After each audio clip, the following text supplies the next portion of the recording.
Political Talk here today with another video.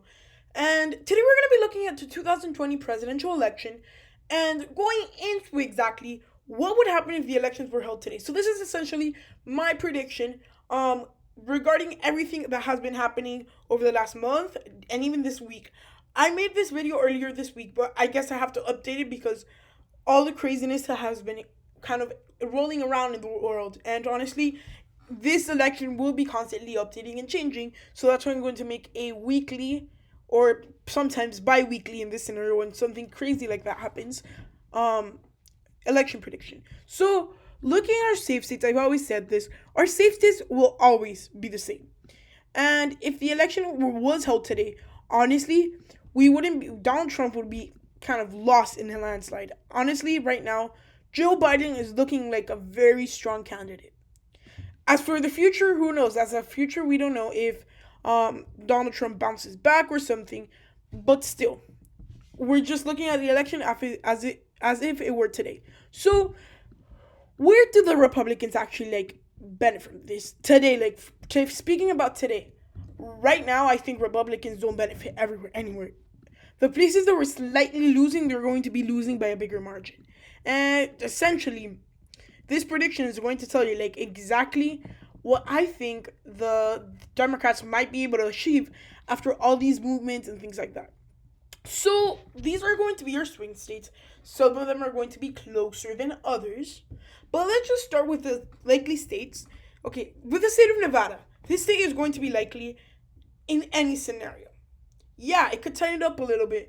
I think right now, where it is standing right now, it is looking like it would be somewhere around 5 to 7 points.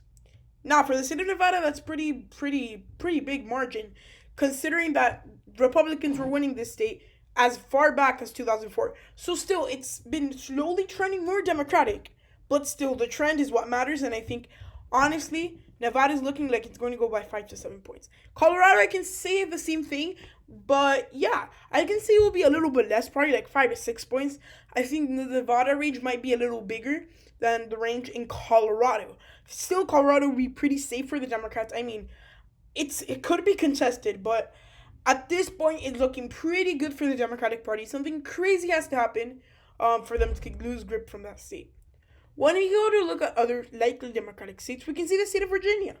The state of Virginia is looking like it's going to be very Democratic. Although there could be scenarios where this could actually tighten up a lot more and probably go to the Republicans. But as of right now, if the election were held today, which is the basis for these predictions, Democrats will win by 5 to 7 points in the state of Virginia. When it goes to the state of New Hampshire, I think the Democrats can win there by a little more. I think they could actually win the state of New Hampshire more like from 6 to 8 points. And I think that's going to be a nice margin for the Democratic Party, considering that Joe Biden isn't super popular in some of these areas. But still, I think they can win by a bigger margin that they did in 2016. And honestly, the states that went to Hillary Clinton narrowly, so pretty much all the seats on your team except for the exception of Minnesota, that are filled in by likely margins. These states were close, and honestly, they're going to be a lot less closer. And everything, the whole nationwide, almost every single state, with maybe some exceptions, are trending Democratic. Now, when we look, let me lock the map because then that's going to keep on happening. When we look forward to where do Republicans catch their ground, and honestly, there's a couple places they can gain back their ground.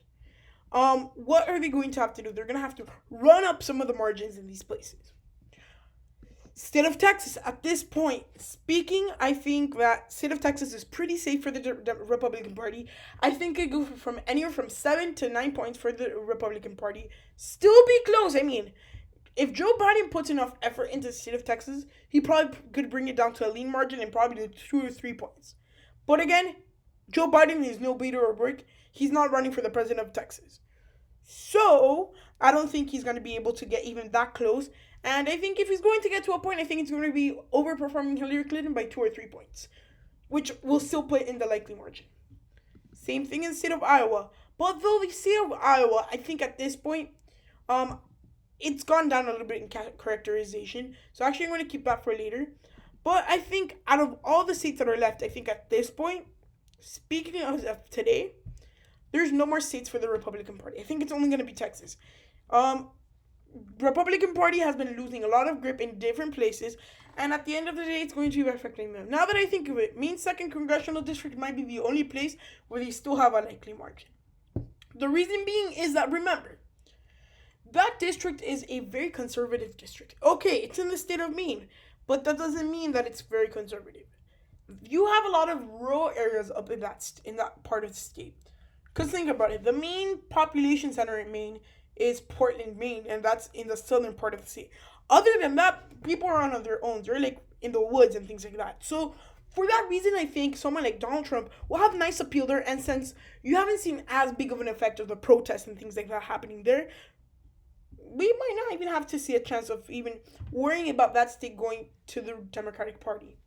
Now, when it goes to the Democratic leaning states, at this point, there's a bunch of new additions. So, state of Minnesota, I think it could get closer because of this, and there's going to be a big divide between the people who are protesting and the activists and things like that, and some of the voters that vote from the suburbs and things like that.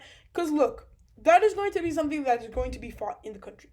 It's going to become a fight of, you have this, I have that. And honestly, that's very unhealthy for the American economy, for the American society as a whole.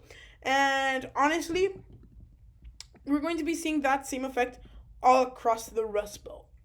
So one of my subscribers, or my viewers, they sent me this article regarding Gretchen Whitmer in Michigan. So I'm going to kind of talk about that. So he sent me an article, and honestly, I think Michigan could be impacted if Gretchen Whitmer is the running mate. He said that many Michiganders, which is what they call people from Michigan, actually like Gretchen Whitmer. And I actually see that is true. But remember, people have fresh in their minds. They probably spent whole quarantine and things like that for nothing. And honestly, the state of Michigan will be contested. I mean, it's not going to be a huge blowout for the Democratic Party, but still, it's going to be through 3 to 5 points. And I think the whole Rust Belt as a whole. So looking at the map we have now, Joe Biden wins the presidency, but we're far from done yet. When it comes to other places, where does Donald Trump get some more votes so it doesn't go into this huge landslide and makes him look so bad? Well, the state of Iowa. Look, Iowa, you can say the African-American base will be out and everything. As of now, I personally don't see the state of Iowa flipping. Here is why. Remember, there's also those African-Americans that go out and vote in areas, and especially in the universitarian areas. Those are very heavy African-American populations. But here's the thing. Although Joe Biden might have some appeal, he doesn't bring out all the type of voters that Obama could have. And considering that many Iowans, like the ones in the rural areas, they like someone like Donald Trump more, and some of these people voted for Obama. So I think at this point, Donald Trump has a nice chance of winning the state of Iowa by a comfortable margin. Will it be a blowout? Certainly not, but still, comfortable margin.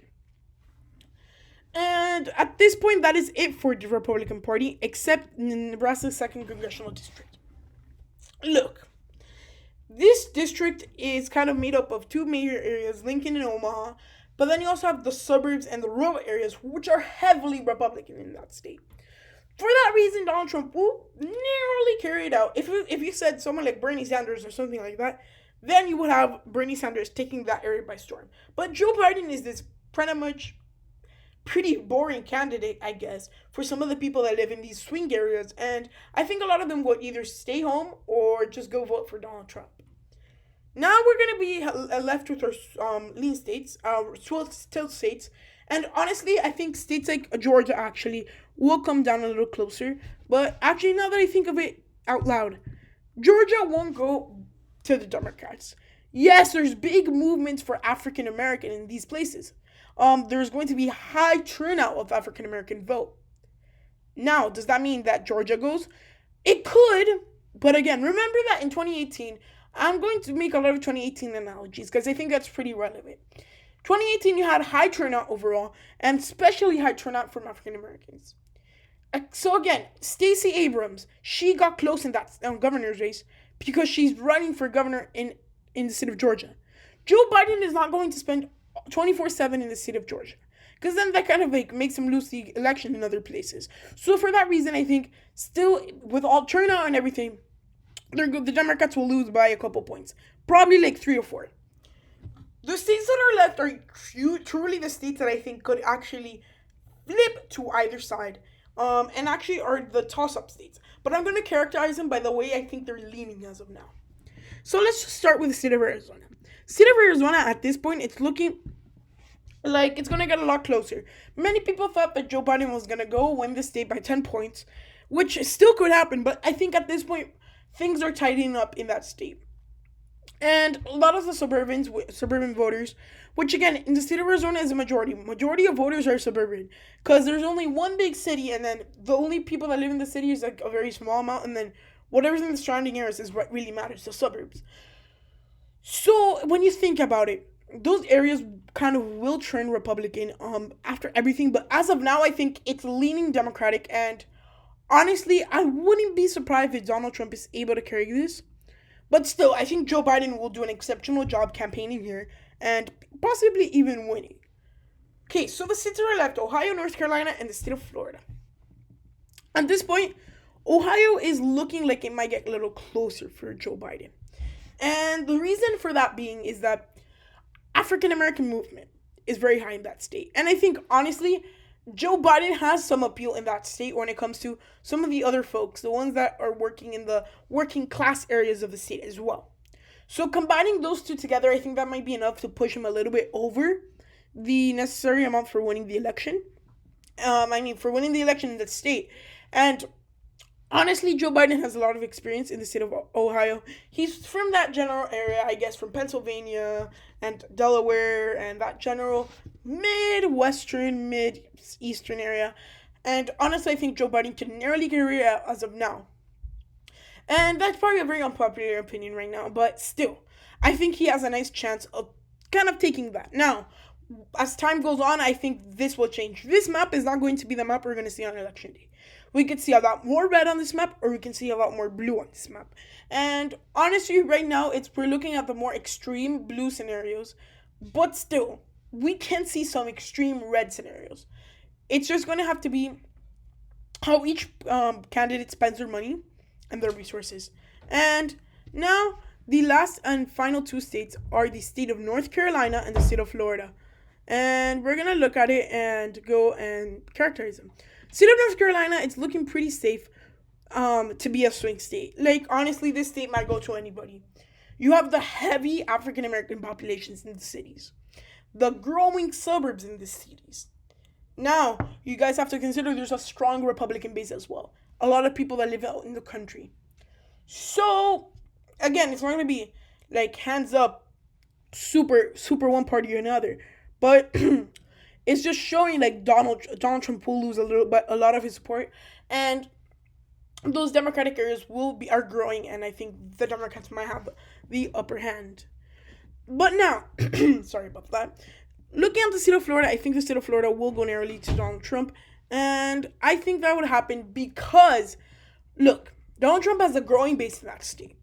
Yes, African-American votes, Latino voters, but the Latino voters that live in Florida are really not those voters that go out and win by huge margins for the Democratic Party.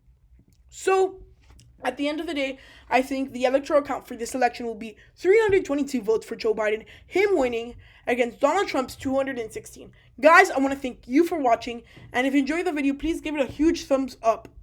Like and subscribe, and when we reach 250 subscribers, we will have a huge giveaway. Hope you liked the video, and bye!